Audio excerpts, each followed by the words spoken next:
Dear student, I, Professor Bharti Karare, lecturer, Computer Department, NIT Polytechnic, welcomes you in this online session of Programming in C. This is the practical session. इस session में हम practicals perform करते हैं. In previous video, we have learned about C programs using increment and decrement operator and data type conversion. In today, we will learn about practical number 3, write simple C program to convert temperature in Fahrenheit degrees to centigrade degrees. Practical outcomes. ये practical perform करने के बाद या ये practical study करने के बाद हमें क्या नॉलेज मिलेगा. तो first, after watching this video we will be able to write, compile, execute simple C program using Turbo C compiler and ability to use convert mathematical expression into C statement. मतलब हम turbo C compiler में C program लिख सकते हैं, उसको compile कर सकते हैं, उसको एग्जीक्यूट कर सकते हैं और हमें मैथमेटिकल एक्सप्रेशन को सी स्टेटमेंट में कन्वर्ट करने की एबिलिटी डेवलप होने वाली है. प्रैक्टिकल स्किल्स कौन से डेवलप हो रहे हैं कि हमें अल्गोरिदम लिखने आ रहा है, हम फ्लोचार्ट लिखते आएगा, हम सी प्रोग्राम वेरिएबल, कांस्टेंट और अरिथमेटिक एक्सप्रेशन के साथ डेवलप कर सकेंगे. हम प्रोग्राम को Turbo C compiler through compile कर सकते हैं और हम डिबगिंग, मतलब हम वो प्रोग्राम के एरर भी फाइंड आउट कर सकते हैं, उसको रिमूव कर सकते हैं और प्रोग्राम को एग्जीक्यूट कर सकते हैं. ये प्रैक्टिकल परफॉर्म करने के बाद हमारे दो CO फुलफिल होते हैं, CO1 एंड CO2. CO1 है develop flowchart and algorithm to solve problems logically and CO2 है write simple C programs using arithmetic expression. और हमारे दो PO फुलफिल होते हैं, program outcome PO1 and PO4, basic and discipline specific knowledge and PO4 engineering tools, experimentation and testing. हमें ये subject के लिए बेसिक कंप्यूटर लिटरेसी की जरूरत है, प्री रिक्विजिट हमें ये चाहिए. Practical significance. हमारा जो प्रैक्टिकल नंबर 3 है, write simple C program to convert temperature in Fahrenheit degrees to centigrade degrees. ये हमें बोल रहा है कि हमें ऐसा सी प्रोग्राम लिखना है जो फ़ारेनहाइट डिग्रीज टेम्परेचर को कन्वर्ट करेगा सेल्सियस सेंटीग्रेड डिग्री में. तो इसका सिग्निफिकेंस क्या है, ये प्रैक्टिकल का इंपॉर्टेंस क्या है कि हमें कन्वर्जन समझ में आएगा कि किस तरीके से फ़ारेनहाइट को सेंटीग्रेड डिग्री में कन्वर्ट करते हैं, उसके लिए हमें कौन सा फॉर्मूला यूज करना है. एंड नेक्स्ट इज कि student will be use to arithmetic formulas for writing program. Program लिखने के लिए स्टूडेंट्स अरिथमेटिक फॉर्मूलाज यूज करने के एबल हो जाएंगे. ओके, सो ये हमारे थर्ड प्रैक्टिकल का प्रैक्टिकल सिग्निफिकेंस. तो इस तरीके से फॉर्मूला होता है. यहाँ पे F इज इक्वल टू दिया है, हमें निकालना क्या है, सेंटीग्रेड डिग्रीज में कन्वर्ट करता है, इसलिए ये C यहाँ आएगा तो ये F यहाँ पे नीचे चला जाएगा. इस तरीके से ये फॉर्मूला कन्वर्ट हो जाएगा और हमें इसके थ्रू उसका कैलकुलेशन करना है. हायरार्ची ऑफ ऑपरेटर्स हमें पता होना चाहिए, मतलब कौन से ऑपरेटर्स का क्या, कौन सा ऑपरेटर्स कब कौन से सीक्वेंस से एग्जीक्यूट होता है, इसलिए ये भी, इसका भी नॉलेज आपको होना ये प्रोग्राम के लिए जरूरी है. नेक्स्ट है इसका लॉजिक क्या है कि ये प्रोग्राम जब हम परफॉर्म करने जा रहे हैं तो उसका लॉजिक क्या है कि हमें पहले क्या इनपुट करना है, टेम्परेचर की वैल्यू देना पड़ेगा. हम फ़ारेनहाइट टेम्परेचर की वैल्यू किस में देना पड़ेगा, फ़ारेनहाइट में देना पड़ेगा. तो कंप्यूटर वो वैल्यू एक्सेप्ट करके उस पर कैलकुलेशंस करके हमें सेल्सियस में आंसर कैलकुलेट करके बताएगा. तो यहाँ पे हमारा इनपुट क्या हुआ, टेम्परेचर इन फ़ारेनहाइट. फ़ारेनहाइट, इसके लिए हम एक वेरिएबल डिफाइन करेंगे.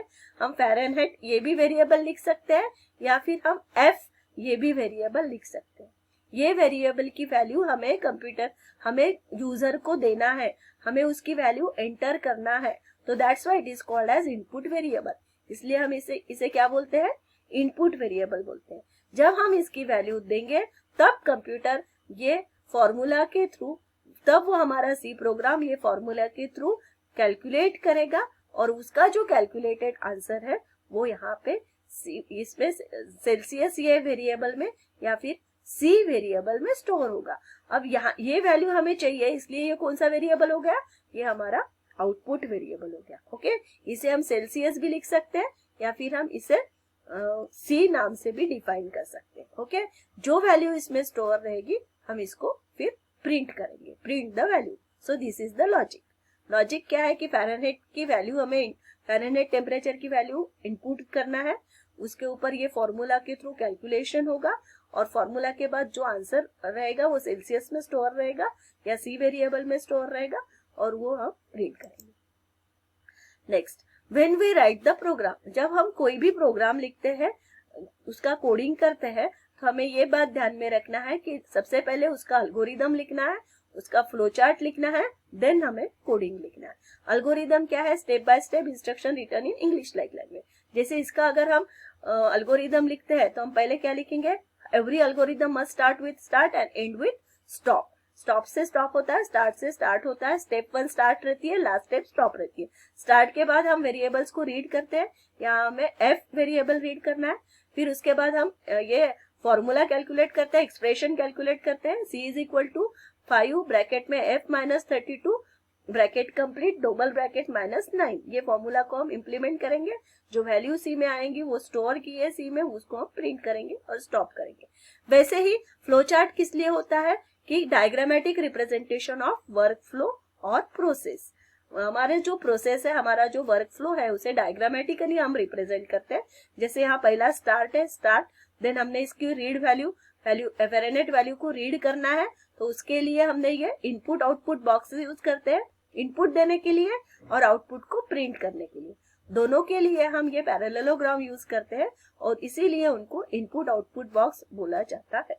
Okay, then next is this is the process box. ये कोई भी एक्सप्रेशंस लिखने के लिए, इक्वेशन लिखने के लिए या प्रोसेस को एग्जीक्यूट करने के लिए हम ये बॉक्स यूज करते हैं, इसलिए इसे प्रोसेस बॉक्स बोलते हैं। इसमें हम इक्वेशन लिखते हैं, कैलकुलेशंस लिखते हैं।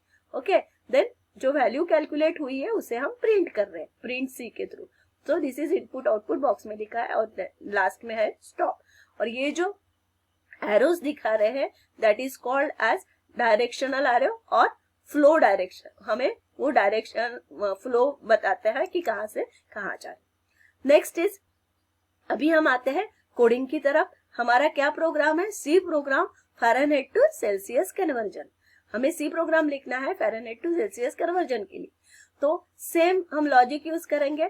पहले हैश इंक्लूड से stdio.h, हैश इंक्लूड conio.h, ये आएगा ही, वॉइड मेन आएगा ही, देन उसके बाद ओपनिंग करली ब्रैकेट आएगा ही। हर प्रोग्राम में हमारा ये यहाँ तक का मैटर तो सेम ही रहता है। फिर हमारा ये जो पोर्शन है उसे बोलते हैं हम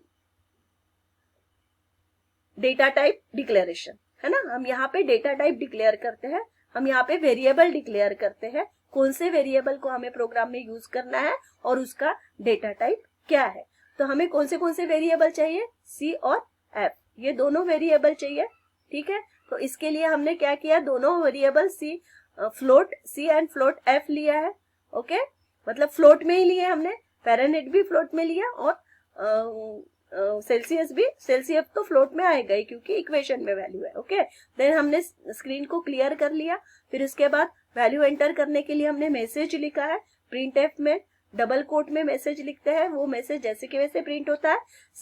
/n नेक्स्ट लाइन में प्रिंट करने के लिए होता है, एट द एंड सेमीकोलन है।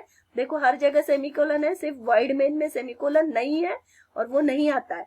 ओके, ये बात हमें ध्यान में रखना है। बाकी हर स्टेटमेंट में सेमीकोलन है, हर प्रोग्राम ये स्मॉल लेटर में ही लिखा हुआ है। ओके, क्योंकि ये केस सेंसिटिव लैंग्वेज है। अब प्रिंट एफ मैसेज लिखने के बाद हम स्कैन एफ से उसका वैल्यू स्कैन करेंगे। स्कैन करेंगे मतलब एम्पर्स एंड से वो हम वहां पे स्पेस बनाएंगे, वहां हमारी वैल्यू एफ की वैल्यू स्टोर होने वाली है। अब हमने यहाँ फ्लोट डेटा टाइप डिफाइन किया है, इसलिए परसेंट स्पेसिफायर, यहाँ पे फॉर्मेट स्पेसिफायर कौन सा आएगा, एफ, %f। देन हमने इक्वेशन लिखा, c is equal to f minus 32 star multiplied by multiply star से लिखा हमने 5 माइनस 9। ओके, देन हमने उसको प्रिंट किया है। अब देखो सिंपल प्रिंट करना है हमें, सिर्फ एक आंसर ही स्क्रीन पे चाहिए, तो हम यहाँ पे ये सिर्फ %f लिख के और उसको ब्रैकेट में वेरिएबल लिख के हो सकता है, जैसे यहाँ पे हमने किया है स्कैनअप में, है ना। फॉर्मेट स्पेसिफायर लिखा है और उसके बाद उसका वेरिएबल। तो यहाँ पे जैसे जिसमें हम वो वैल्यू को स्टोर कर रहे हैं वो वैल्यू यहाँ लिखेंगे, और यहाँ पे %f इसलिए कि वो फ्लोट टाइप है। यहाँ गलत हो गया प्रोग्राम में थोड़ा, आपको यहाँ पे C लिखना है। ओके, C की वैल्यू हमें यहाँ पे प्रिंट करना है, सॉरी, तो ये प्रोग्राम गलत होगा, C लिखना है हमें, ये ध्यान में रखें। ओके, यहाँ C लिखेंगे, आउटपुट वेरिएबल है C, और यहाँ पे डिफाइन किया हमने getch से हम वैल्यू प्रिंट करेंगे और ये क्लोज करेंगे। तो यहाँ पे हम वैल्यू एंटर करने के बाद उसका सेल्सियस टेम्परेचर हमें बताया गया है। ओके, इस तरीके से उसका आउटपुट आएगा, जो भी आएगा। अब प्रोग्राम गलत सही वो हम उसको करेक्ट कर सकते हैं, डिबग कर सकते हैं। Next, now we have to execute this program. उसके लिए हमें C कंपाइलर में जाना पड़ेगा, फिर प्रोग्राम को टाइप करना पड़ेगा कंसोल में, फिर उसे कंपाइल करेंगे, फिर डिबग करेंगे और उसको रन करेंगे। So these are the steps which we have to remember. उसके लिए अल्टर F9 कंपाइल करने के लिए, कंट्रोल F9 रन करने के लिए, और कंट्रोल F5 सेव करने के लिए। ओके, आंसर्स के लिए। नेक्स्ट, अभी हम इसको प्रोग्राम को एग्जीक्यूट करते हैं, इसलिए हम यहाँ स्टार्ट में जाते हैं, टर्बोसी कंपाइलर में जाएंगे, टर्बोसी कंपाइलर यूज करेंगे और वो प्रोग्राम को हम अभी रन करके देखेंगे जो ऑलरेडी हमें लिखा है। ओके, हम यहाँ पे लिखे हैं, देखो यहाँ ये बिल्कुल C लिखा है हमने, बराबर है, और यहाँ पे F हमने इंटीजर लिखा है, और इसलिए यहाँ उसकी वैल्यू हमें %d आने चाहिए। फ्लोट C है और यहाँ पे %d है, तो हमें यहाँ भी करेक्शन करना होगा। ये प्रोग्राम को हम अभी कंपाइल करते हैं। कंपाइल करने के बाद प्रेस एनी की टू कंटिन्यू करेंगे, फिर उसको रन करते हैं। रन करने के बाद यहाँ हम फ़ारेनहाइट टेम्परेचर की वैल्यू डालते हैं, वैल्यू डालने के बाद हमें उसका आंसर मिलेगा। ओके, सो इस तरीके से हम इसको एग्जीक्यूट करते हैं। अभी हम इसको डिबग भी कर सकते हैं। चलो हम यहाँ डिबग करते हैं। देखो यहाँ पे गलती क्या है कि हमने यहाँ डेटा टाइप f जो है वो इंटीजर f लिया है, यस, और यहाँ पे उसकी वैल्यू जब हमने ली फ़ारेनहाइट की तो हमने यहाँ पे फ्लोट डाला है, इसलिए हम यहाँ क्या डालेंगे, सॉरी ये बराबर है, यहाँ पे फ्लोट वैल्यू नहीं है, %d है, इंटीजर वैल्यू डाली है, और ये हमने f वेरिएबल डिफाइन किया है, इसलिए हमने यहाँ पे f डाला है, देन उसका फॉर्मूला डाला है, getch किया। अब अगर हमें डिबगिंग करके देखना है तो हम क्या डिबगिंग करके देख सकते हैं, जैसे कि CLR SCR, इसको हम रिमूव करते देखते हैं। This is the debugging technique. फिर फाइल को कंपाइल करते हैं, कंपाइल करने के बाद हम इसको रन करेंगे। ओके, रन करने के बाद उसका देखो प्रीवियस स्क्रीन जैसे कि वैसे आई है CLR SCR रिमूव करने से। ओके, तो इस तरीके से हम ये प्रोग्राम को एग्जीक्यूट करते हैं, और डिबगिंग भी हम इस तरीके से कर सकते हैं। Now leave this session. यहाँ हम हमारा जो प्रोग्राम है वो किस तरीके से एग्जीक्यूट होता है, ये प्रैक्टिकल नंबर 3 हमने परफॉर्म करके देखा है। सिंपल यहाँ पे यहाँ एक करेक्शन है कि यहाँ सिर्फ C आपको लिखना है, F लिखा गया है तो यहाँ पे आपको C लिखना है। ओके, वहाँ एग्जीक्यूशन में वो प्रॉपर था। जब हम कोई प्रोग्राम लिखते हैं तो हमें printf scanf के स्टेटमेंट सिंटेक्सेस ध्यान में रखना है। सिंटेक्सेस मतलब printf स्टेटमेंट किस तरीके से यूज करना है, scanf स्टेटमेंट किस तरीके से यूज करना है, उसका एक प्रॉपर तरीका होता है, प्रॉपर रूल्स होते हैं, प्रॉपर रेगुलेशंस होते हैं जो C में हमें पढ़ के उसको ध्यान में रखना है, तभी हम ये लॉजिक डेवलप कर सकेंगे। अगर ऑलरेडी ये प्रोग्राम दिया है तो हम टर्बो C में तो उसको रन कर सकते हैं, बट हमें क्या एबिलिटी डेवलप करनी है कि हमें हर प्रोग्राम को रन मतलब ये लॉजिक खुद बनाना है, खुद लिखना है। तो it is a sequential execution, इसलिए कौन से स्टेप के बाद कौन से स्टेप आनी है, ये एबिलिटी हमें डेवलप करनी है। हाँ, आज का प्रैक्टिकल नंबर 3 हम यही फिनिश करते हैं। Practical number 3, conversion Fahrenheit to Celsius.